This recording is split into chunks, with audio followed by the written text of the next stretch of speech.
હું પ્રોફેસર પ્રતાપસિંહ ચૌહાણ, કુલપતિ ભક્ત કવિ નરસિંહ મહેતા યુનિવર્સિટી જુનાગઢથી આપને માહિતી આપું છું કે ગુજરાત સરકાર અને આપણા માન્ય મુખ્યમંત્રી અને શિક્ષણ મંત્રીએ ગુજરાતની 10 યુનિવર્સિટી અને કોલેજોને આઈએસના સેન્ટર આપવામાં આવ્યા છે. એમાં 43-44 લાખ રૂપિયાની ગ્રાન્ટ આપીને આઈએસ સેન્ટર દરેક લેવલ ઉપર યુનિવર્સિટી કક્ષાએ 7 અને 3 કોલેજ એમ 10ને આપ્યા છે. આની અંદર અમને વિદ્યાર્થી પણ ફાળવી દીધા છે, ઇન્ફ્રાસ્ટ્રક્ચર પણ અમે ઊભું કરી દીધું છે. અત્યારે ક્લાસ પણ ચાલે છે, ઓનલાઈન ક્લાસ. અત્યારે અમને 50-55 વિદ્યાર્થી આવ્યા છે, 6 વધારે આવી રહ્યા છે ટ્રાન્સફર થઈને. તો લગભગ 60 વિદ્યાર્થી એ આખા ગુજરાતમાંથી આ વિસ્તારના લોકોને જેને આ ચોઈસ કરી છે સેન્ટરની, એ કરી રહ્યા છે.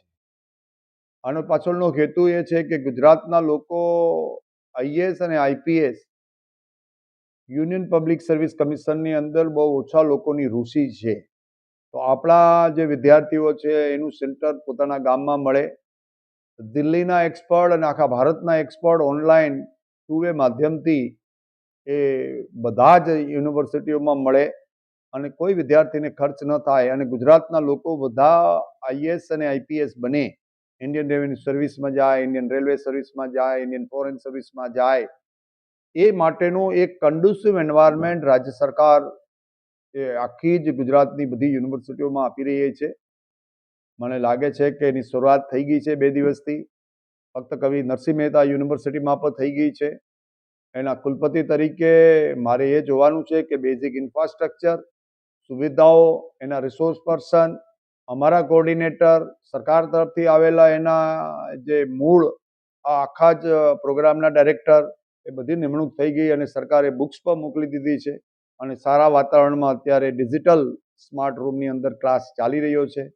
આજના વક્તા પણ આપણા આઈએએસ એ મેડમ મીણા મેડમ આવ્યા છે, એ જુનાગઢના છે અને અત્યારે લેક્ચર લઈ રહ્યા છે. મને લાગે કે ગુજરાત સરકારનું આ બહુ જ મોટું ઉમદા પગલું છે ગુજરાતના વિદ્યાર્થીઓ માટે. અને તમને રૂબરૂ પણ અત્યારે ક્લાસમાં લઈ જઈ અને બતાવીશ કે કેવા વાતાવરણની અંદર ગુજરાત સરકારે ગુજરાતના બાળકો માટે આઈએએસ વધુમાં વધુ અહીંથી ઉત્પન્ન થાય અને દેશની સેવામાં જોડાય અને એક અખંડ ભારતની જે કલ્પના સરદાર વલ્લભભાઈ પટેલની છે, એ કલ્પના દરેક વિસ્તારમાંથી દરેક આઈએએસ ઓફિસર અને મોટા અધિકારી આવે, એ વાતને નરેન્દ્રભાઈનું જે આ સપનું છે, ભારતને એક વિશાળ દેશ તરીકે, એક આર્થિક સત્તા તરીકે, ગુડ ગવર્નન્સ તરીકે અને વિશ્વગુરુ તરીકે આપણે કેવી રીતે પ્રસ્થાપિત કરી શકીએ, તો આ બધા જ ક્ષેત્રનો વિકાસ થવો જરૂરી છે.